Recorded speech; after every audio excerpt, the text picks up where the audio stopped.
created the world. On Tuesday, God separated chaos and order.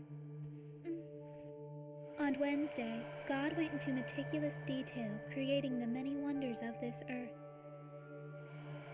On Thursday, God allowed time to flow.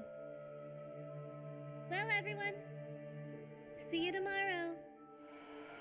On Friday, God looked over each and every corner of the world. On Saturday, God rested.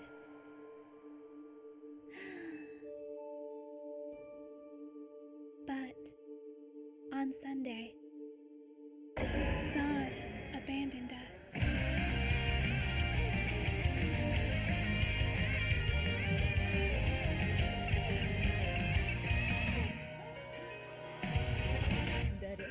Hello and welcome back to another review. Today we're looking at Sunday Without God, an anime adaptation from 2013 based off an original light novel by Kimihito Ide.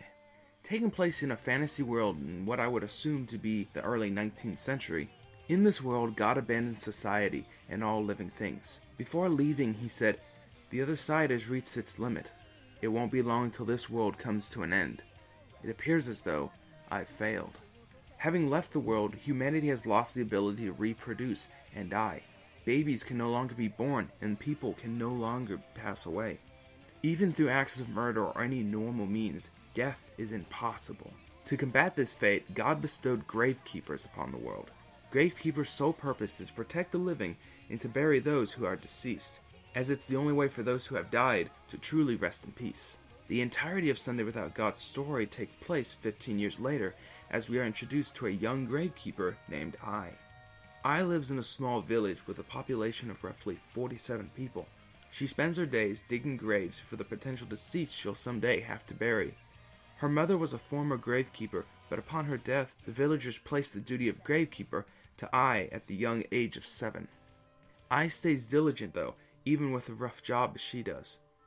On a normal day like any other, she meets a man she's never seen before. The man carries a revolver and is in search of his wife, whether alive or dead. He then tells Ai that his name is Hampney Hambart.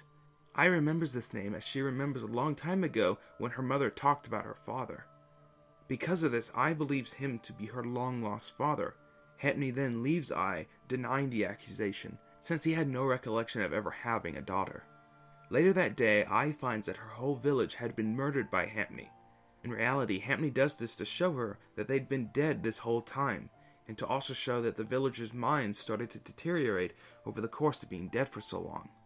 Ai decides to bury them and leaves the village, following Hampney, wanting to know why God abandoned the world, hoping she can somehow save it. While Hampney doesn't stay with Ai for long, she isn't alone for long either, as she meets an old friend of Hampney named Yuri and another gravekeeper named Scar. They both decide to join her on her journey. For a 12-episode series, Sunday Without God has a lot going for it. The series is paced into little story arcs, each showing how civilization has adjusted. One example can be seen with one of the early episodes set in a city of Ortis. The city of Ortis is completely filled with the deceased, all living peaceful lives. This adds another layer to the story as we see how some are content with living as one of the dead, almost seeing it as their own form of salvation. They would much rather prefer to sacrifice their humanity and live in security rather than struggling to survive as one of the living. Other parts in this series deal with those whose wishes had been supposedly granted by God. These are usually granted from near-death situations, granting some individuals inhuman abilities. Themes like these add another level of complexity to the world. Problem is though, is we hardly get any explanation. This is caused due to the fact that Sunday Without God is incomplete. There is no proper ending to this series. Did I mention this show is made by Madhouse? For the 12 episodes, the series spends its time world building and developing its characters. Even then, Sunday Without God really lacks a sense of where it wants to go with its story. I say this because while Ai wants to find out why God abandoned the world, both she and everyone she's traveling with has absolutely no idea where they're traveling to. They end up spending these episodes developing both the world and the characters, but at the end of the day, we still know nothing about why God left than when we did in the beginning of the series. Even the element of gravekeepers and their duties end up being underused and ultimately feeling more or less like a gimmick, which is pretty sad in my opinion. I do have problems with the series, but at the end of the day, I still find it good in a way. I still really enjoyed my time with it. I love the plot, the world, the stories within the arcs. It sadly just ended more shallow than with how I would have wanted. For Sunday Without God's characters, they were overall decent, at least for the main characters. I grew up in a small village, secluded from the rest of the world. She's often explained to being given insight into the world. Because of this, she usually sees everything in a different light. This fits with her young personality. Compared to everyone else, she has a very moe demeanor. At times, it would feel out of place, but I didn't mind it. She helped add a bit of innocence to the series, helping to light up the mood and keeping it from being completely down. Not much is known about Hampney. All we know is that he also had a secluded life growing up, and after God left the world, he continued to struggle. As years pass, he meets his soon-to-be wife. This fills the void he's always felt in his life. While we don't know how they split up, he strives to find her once again. That's pretty much all of his story in the series. His time is very short, and it hurts both him and the series. His exclusion from the series creates a hole that never gets filled. He's a character I felt that could have had a lot more depth if he was just given more time. I could have also benefited from this too, as I thought their chemistry would have helped build them both up.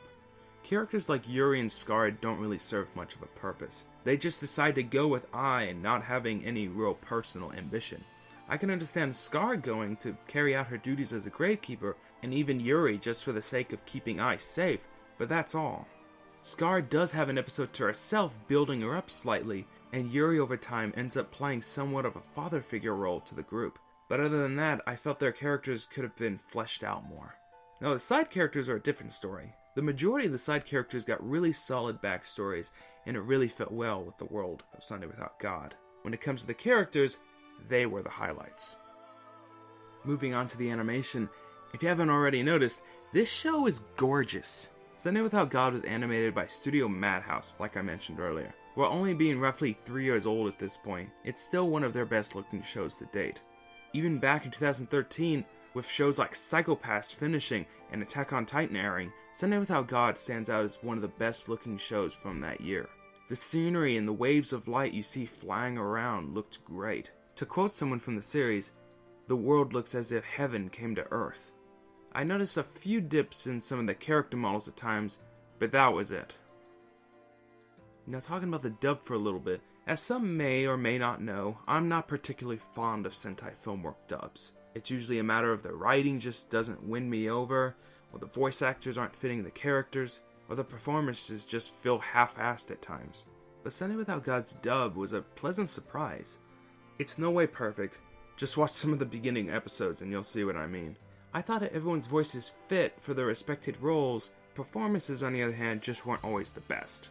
Naturally, as the series progressed, the performances got better, and by the end of it, I had a really good time with it. It's not quite on the same level as Sentai's dub for Parasite, but I can safely say it's my second favorite dub from them. Now for the soundtrack. The OST sports several beautiful pieces of music, with masterful performances with the violin and the piano. These songs can easily change the tone of the scenes in an instant. Plus some of the songs featuring a choir singing in the background are a nice touch too. And my gosh, that ending theme. This song is on its own great, but it's how they use it as an outro is what I love about it. It's usually right when the episode is about to end, and you know it's ending because of the song is starting to play.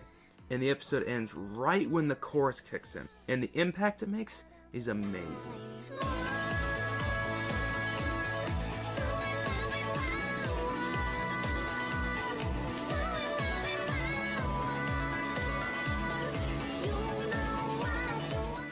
Sunday Without God is a show filled with great ideas and stories, but it sadly is an incomplete story. So do I recommend you watch it? Yes. While I do have a lot of flaws with it, and by the end of it you might feel like you had a shallow experience, what we have here is still good in my opinion. Yes, we don't get much of a conclusion, but the series we have, coupled with the characters in it, make it all worth it, especially those later episodes. For me, Sunday Without God will be one of the hardest shows I have to let go of, because I'm very aware I'll never get a sequel to it. With all that said, I give Sunday Without God a 7.55 out of 10.